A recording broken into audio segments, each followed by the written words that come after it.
Yay Media Group. Hey guys, it's Stephanie. I'm Trey. This is your weekly dose of BS. Did you watch the Savannah Guthrie interview on Today's Show? I've seen like so many clips on it, but I've not. I've been so busy. But the clips I saw were heartbreaking, especially when she was like thinking it was her fault. And I mean, I would feel the same way though. I would feel it's got to be so hard. You can see the pain in her. I don't even want to say her eyes, in her face. Like they brought Hoda in for this. So we brought in the big guns, and what a perfect, compassionate person to interview a friend on a topic like this. She did a wonderful job. Savannah has not been on the Today Show since this happened. She's stepped back and been fully focused on this investigation, which, let me just tell you, what a botched job they did on this investigation. The local police and the authorities. Like, holy cow. Oh, have you seen she talk about she hasn't, and I bet she's not going to, because she's not going to point the finger at someone, but they did them wrong with this investigation. It was the police chief of the town was trying to be the big dog and was like not giving all information over to the federal authority. It was just like, they royally messed this up. But she goes in to talk about how she got this call from her sister, and she was like, okay. And her sister said, no, mom's missing. And her brother I think he was a fighter pilot. And he immediately knew like something was up. The back door was propped open. The Ring doorbell camera was busted out. Her phone and her purse were there. And her brother was like, she's been taken. Like, this is what's happened. And so Savannah immediately got on a flight and went home. But she said to her brother, do you think this is because of me? And he said, I do think that is an option. Yeah. And I mean, that was my first assumption, was either someone did this for ransom. They wanted money out of her. And she said that I think people just, saw me on TV, thought they make a quick buck by taking my mom. But my other thought was there a story she was working on that people were trying to get pulled? I think that's also a possibility. But do you think if that was the case, they would say something in those notes about the story? Like if you're trying to get something, we don't know what the notes are. Yeah. There has been communication between the captors and the family in some way. She didn't really go into it yet. I feel like I've only seen part one of the interview. I think they're airing multiple parts to it. But I'm sure. But she kind of went on to say just her mom was in such pain and she was taking these meds every day that some days she couldn't even walk to the mailbox to get her mail. Jeez. So I don't think the family believes that she is still alive at this point. So at this point, they just want closure. Yeah. And they want to know what happened. No, Travis and I were talking because we saw clips of her interview, and he was, we kind of both agreed, like, I think not knowing is one of the hardest things too, right? Just like having closure is so important, and not knowing what happened or not knowing where your loved one is has to be so, so hard. I cannot imagine.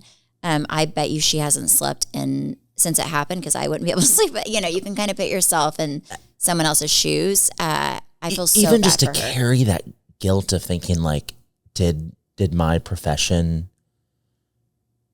end my mom's life? No, like, but then, but also, there's some horrible people in the world. How do you even, like, what could you have done differently? Like, what, Yeah, it's so crazy. It's nuts. Like, it's not like she's a controversial person. She is a news anchor, a widely loved news anchor. Yeah, it's very strange, the whole thing.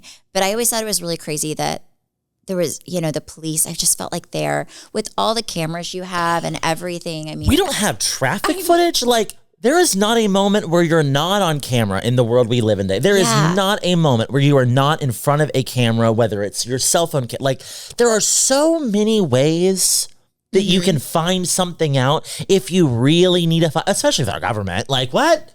Yeah, that's the craziest part to me is like how, I mean, because you're right, like every gas station, every house, so many homes have Ring doorbell cameras.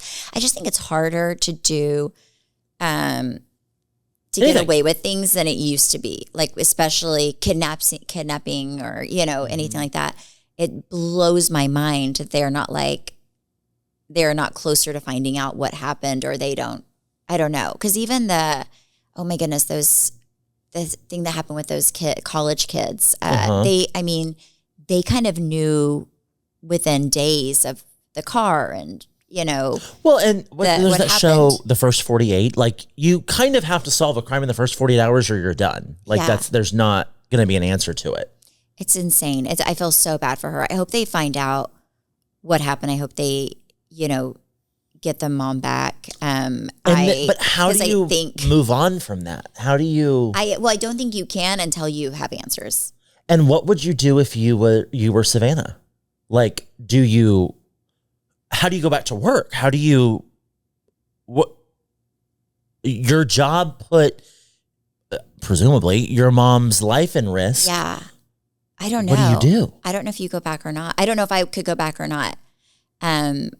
I think, for me, I think I would just, unfortunately for Travis, rely a little too heavily on my husband. I think Travis, that movie Taken back in the day where he just goes crazy on whoever took. If somebody did that, I think Travis would go, I think he would like literally not be the normal person that goes on and cries. I think he'd be like, I will give you this much money to bring me this person. Like he would want to, I think he would go crazy. I would go crazy. I would be like, hysterically beside myself. So I don't know how she's handling it. And I don't know how you move forward in life, honestly, because I've never had it happen. I can't imagine it happening. I don't know what you do, but I hope that the police and everybody figure out what happened and there is some kind of closure. I think closure is really important. I don't know how you move on with anything in life, especially something this big, if you don't have closure, if you don't know what happened, if you don't have answers. Yeah. So I hope she gets the answers that she's looking for. Me too. It's got to be, I feel like what she's going through is the biggest form of torture. Oh, absolutely. Yeah. The not knowing would kill me. Yeah, absolutely. Especially your mom, and especially your mom that's so, like older and fragile. And, that's like the most vulnerable community is the elderly and children. It's got to be horrible. I just feel like if this was for ransom, I don't know that Savannah Guthrie's mom is who I would go after. Like, if I'm going to stage a ransom plot, like if that's really if this is really for money, I don't know. I feel like I would go a little higher up the totem pole. That's why I'm like, I don't know that this was for money necessarily. I don't know what it's for, but hopefully the people who are investigating this figure it out because it's kind of crazy. The whole thing is just so crazy. I feel they definitely know more than they're telling us, but it was even weird just the stuff they were putting out initially. It really, and maybe that was the point, was to make it look like they really didn't know who had anything, but they've looked dumb the whole time, the authorities investigating this. And if that was like the plot at first to try to like keep the people that took her off their track, I don't know.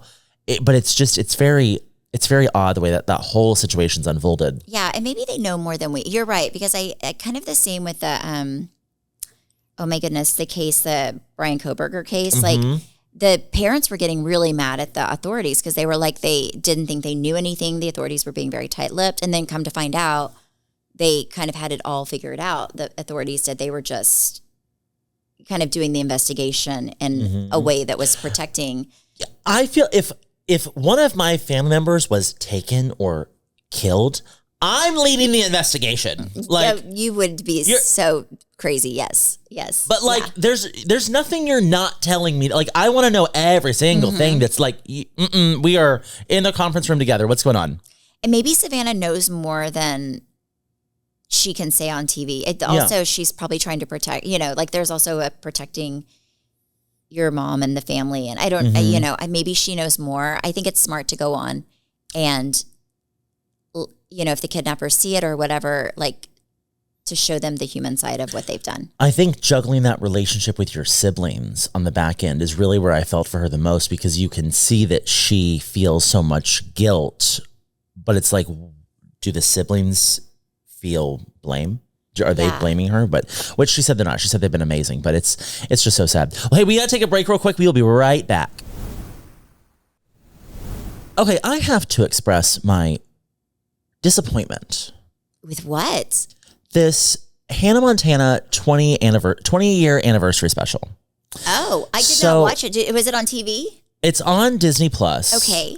And I think it was on like Freeform. So Miley Cyrus has been promoting this for like, I don't know, a good like 4 or 5 months. And she opened the special by saying that Dolly Parton told her that if you're going to do something amazing in life, you need to start promoting it before it's even real, to build the hype to where like it can't flop. And it puts pressure on people to make sure it's good. Okay. So she was like, I started promoting this before it was even real. And eventually my team came to me and was like, hey, what's this like Hanniversary special you're doing? And she was like, I don't know, but we need to figure it out.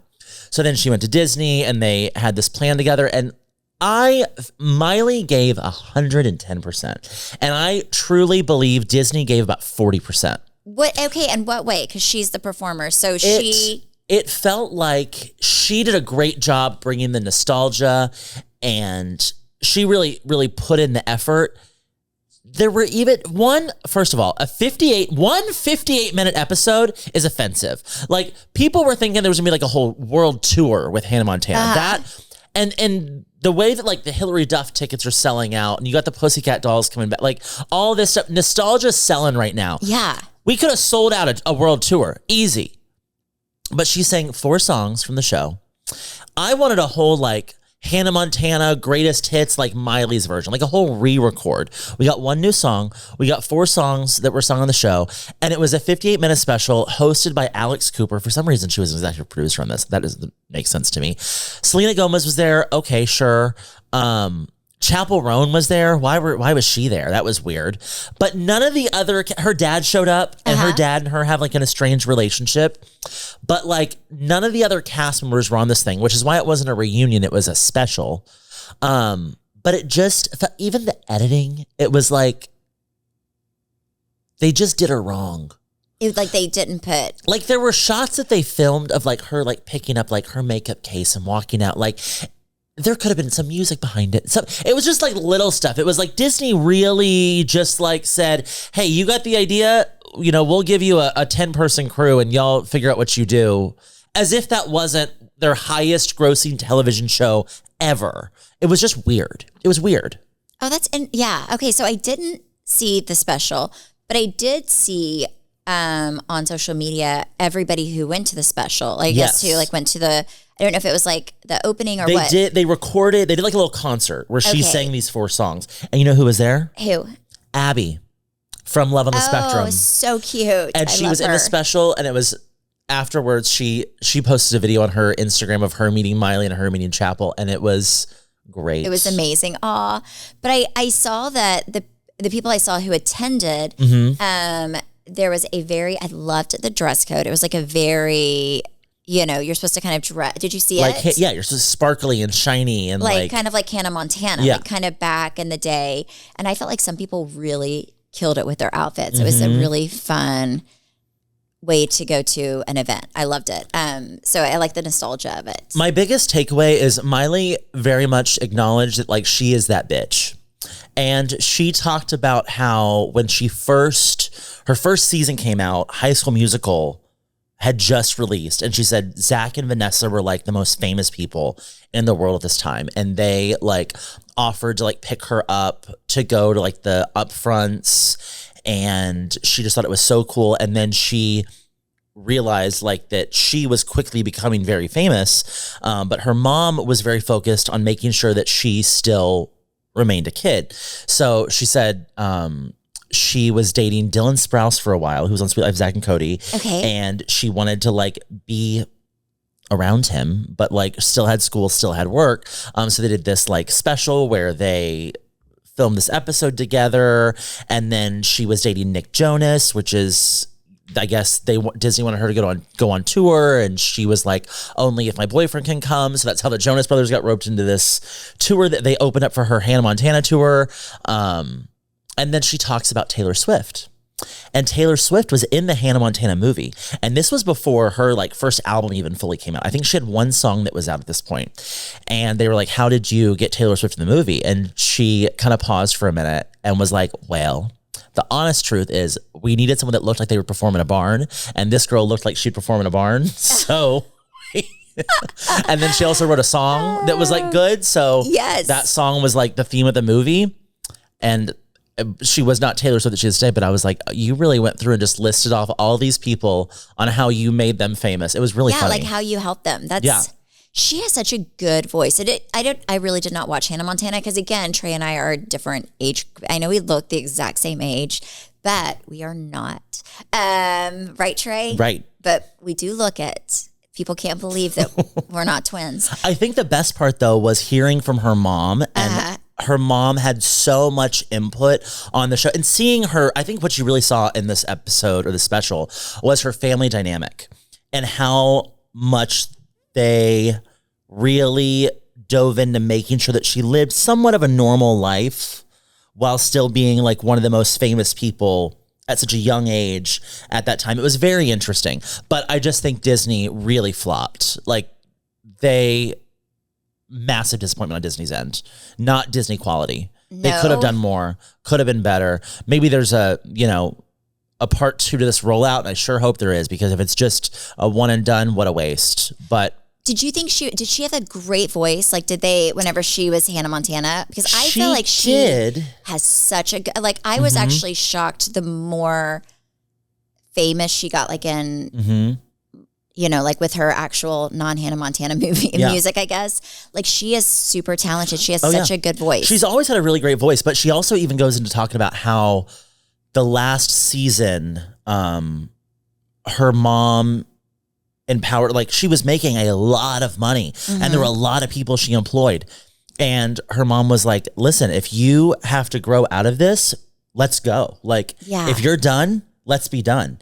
And her mom really empowered her to not feel like she was stuck in playing that character and was able to build her own identity outside of being Hannah Montana and outside of being this Disney persona.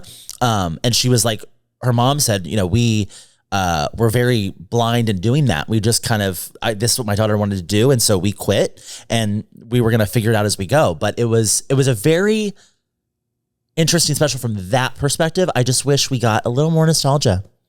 Yeah. Well, I also think it's a little different than maybe other Disney stars or other kid stars in that, like, she was raised from a wealthy, famous family. So she had the option to, okay, I'm going to take a big risk and quit this and try to pivot into something else. Or I think a lot of kid stars can't do that because the whole family is relying on them. So they have to write it out almost to where they can't do anything after. They almost like wear it out. They go so there was deep. a moment where like she was obviously very controversial. She was really trying to shed the Hannah Montana Disney girl image for a while. Like went so far the opposite. Went naked on a wrecking ball, like so far the opposite direction.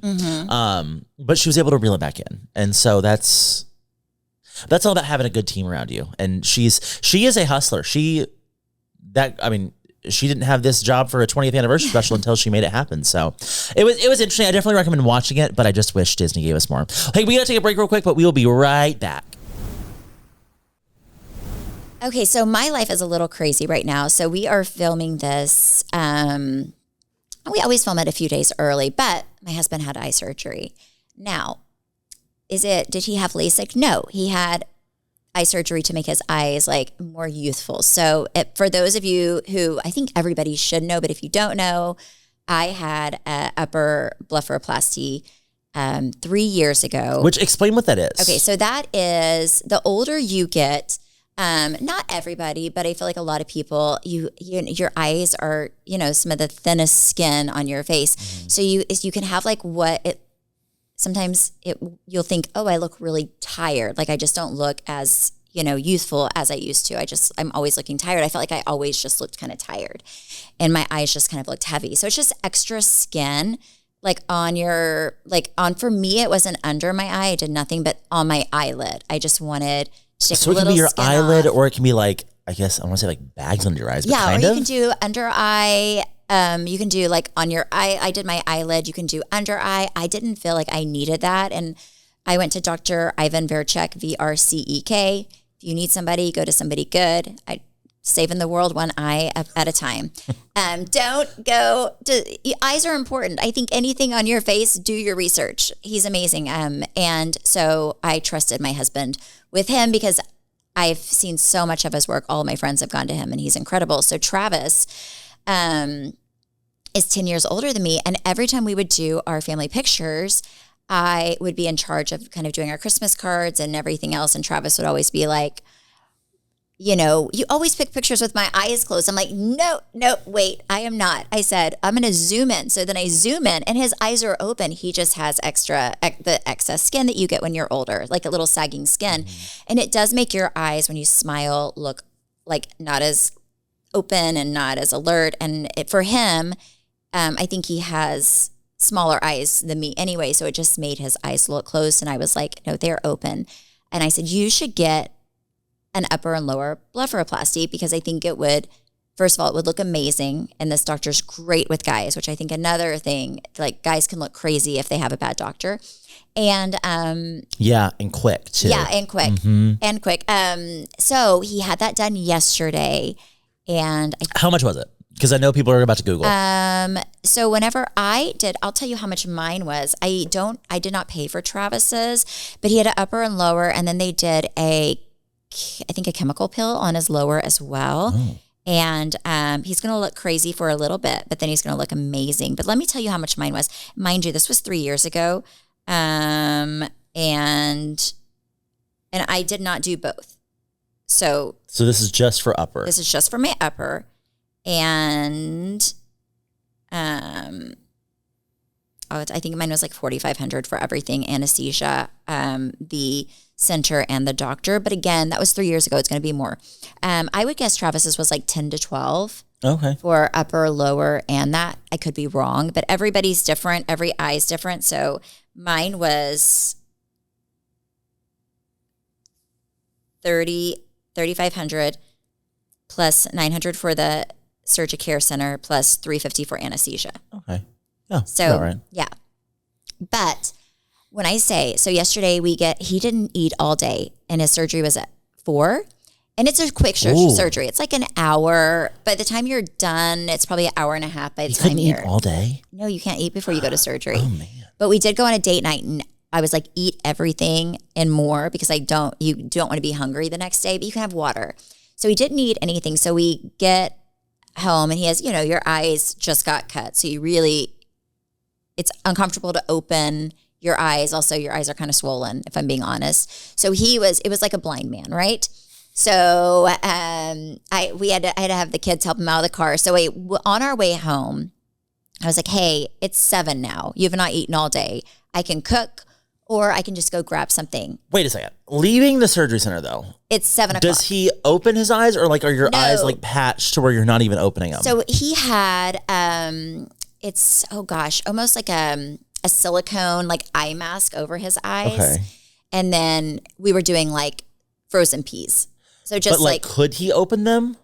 I mean, your vision's very, very blurry because you have like all this ointment on your eyes. Yeah. And then also the pressure, whenever your eyes are swollen, it's putting pressure on your actual eyes. So it's organically going to make them. So he's pretty much blind. So you can't see. I mean, you can see it's like looking through bubble wrap if you could open your eyes. Okay. So the vision's not good. Okay. So I'm like, okay, well, I can drop you off at home and then I'll go get some food. Like he was like, I'll do chicken strips. I was like, perfect. Bubba's chicken again. If you like fried chicken, I think Bubba's chicken is the best chicken ever. So I was like, and then Travis was like, no, at this point, it'll take you an extra 30 minutes if you drop me off. That man wants food. He wants food. So he was like, let's just go to Bubba's. So I go to Bubba's, get like the pound of chicken meal, whatever, for the whole family. So then I call the kids and I'm like, listen, mom is coming in hot with my husband that can't see anything. I have a bunch of chicken and a blind man. Yeah, and a blind man. I need all hands on deck, please. So Cruz gets the chicken and Chance's Travis is seeing eye dog.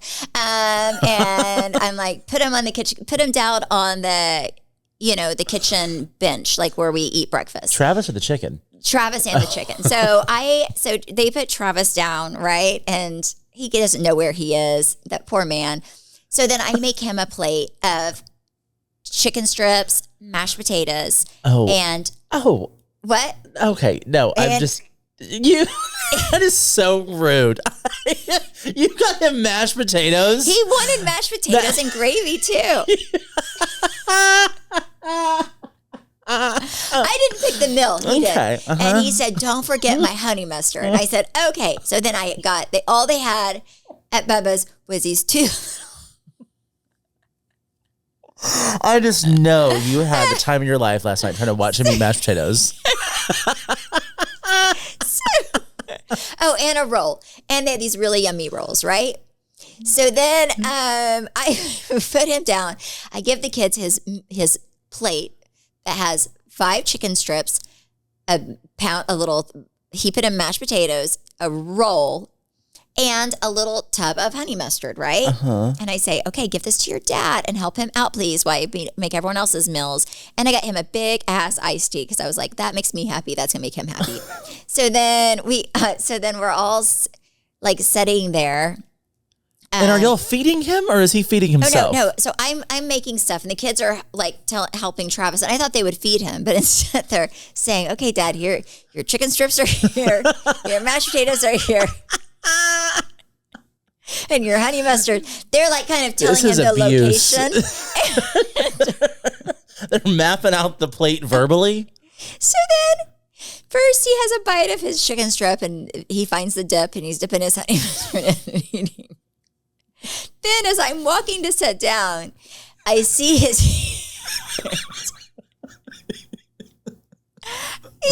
hand go directly into the mashed potatoes. And he says, "Is this a roll?" And he's like trying to pick it up. And it's a big handful of mashed potatoes.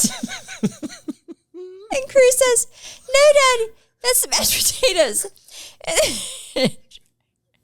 Travis is also drugged out of his mind, right? So then he says, "Oh, Stephanie, will you get me a napkin so I can wipe my hands off?" Anyways, so then I buttered his biscuit, and then he ended up eating and being just fine. But it was hysterically funny because he did not know where anything was. Oh, man. So, but yes, he did eat. Like, he couldn't see that he was out of chicken strips, and I could feel him. I could see him searching. So you just replenish? I could see him searching all over his plate for another chicken strip. So I went and gave him and I just kept putting chicken strips down. It was like magic. Wow. It was so funny. I just feel like that would have been the one moment where maybe we substitute the mashed potatoes for a French fry. I was like, it was good. I mean, he loved it. He loved his food. No, I just know there was light in your eyes when he wanted mashed potatoes. You were like, I said, yeah, okay, I'm going to watch good. you eat these. It was the funniest. It sounds horrible, but it was so freaking funny. And then Chance, he was like, "Chance, will you take me upstairs?" And Chance was like, "No, I'll take you up the elevator." He was like, after you couldn't figure out where your chicken strips were, he was not going to even have his attempt the stairs. Oh yeah, Chance was like, "I'm not going to go fall down these stairs with my father." No. So last night, after I fed him a delicious meal, Chance took him upstairs, and then I was like, "Okay, I'm going to, clean the kitchen." And then I had some frozen peas that I bought, because if you have eye surgery, the last thing you want are like big chunks of ice on your freshly cut eyes, right? Mm-hmm. So then I was like, okay, I'm going to take these frozen peas upstairs and put them on his eyes, because he has the ice. If you ever get this done by Dr. Verchek, you want to ice 30 minutes on, 30 minutes off, like a crazy person. it helps your healing so much. And how long are you down for? I would say like unable to drive or go to work or do anything. I would say you want to give yourself 3 days. Okay. 3 days. I don't know because I didn't have my lower eyelids done. I think Travis, he said Travis can look crazy for about 3 weeks. Like the first 2 weeks but for me, I think the biggest for icing and everything, you want to like lay down and take care of it, like literally ice 30 minutes on, 30 minutes off, and like really take care of yourself for the first 3 days. Because that's when most of the swelling's going to happen. That's when I think it's the most pivotal time. But he did call me the day before surgery to see if he could attend a black tie event 1 week after. And I said, absolutely not. Are you crazy? You're going to look crazy. Because you look like you have a black eye, right? Yeah. His eyes are swollen. Like he looks, it's not like a normal look. So we'll see how it goes. But, he was icing all night. And then this morning, you also have to sleep sitting up, which our bed had to be. Like our bed moves up and down, like we have the whole thing or just his side? Both sides. Like we don't have like an individual side situation. So I do not sleep like that. Like I'm such a stomach sleeper. Yeah. So I just like scrunch my body down to the lower 50% of the bed. So I was somewhat flat and slept like that. I was like, oh my gosh, this is horrible. But it helps with swelling. So. Oh man. Well, on that note, she needs to get back to swap out his peas. Yeah, I know. I left him this morning with a dream and frozen peas. And I said, listen, you've got this. Yeah, don't move. Don't move. Here's a water. He's going to end up in the hot tub. He is. Like the indoor one. Yeah. On accident. But I did see right after he got it done, before the swelling sets in, it's going to look amazing. It really is going to look amazing. But I told Travis that this is on you. Like it's going to look amazing or horrible based on how you act the first 3 days. Mm-hmm. If you don't give yourself time to recover and you try to push things along, like you're not going to heal well. But also you have to wear sunscreen. You have to, like, your eyes are very sensitive. You have to really care for your, whenever you have something cut open and you're in surgery, you have to really be careful with the sun and scars. So yeah. Cool. But yeah, so I'm going to go get back to my man and feed him, not mashed potatoes. Don't worry, people. But it was really funny. Okay, on that note, thank you guys so much for listening and supporting. You can follow me at Steph Holman on Instagram, Facebook, and TikTok. You can follow me at Trey_Stewart. You can follow our podcast at BS the Podcast, and you can watch us on YouTube at Weekly Dose of BS. Bye.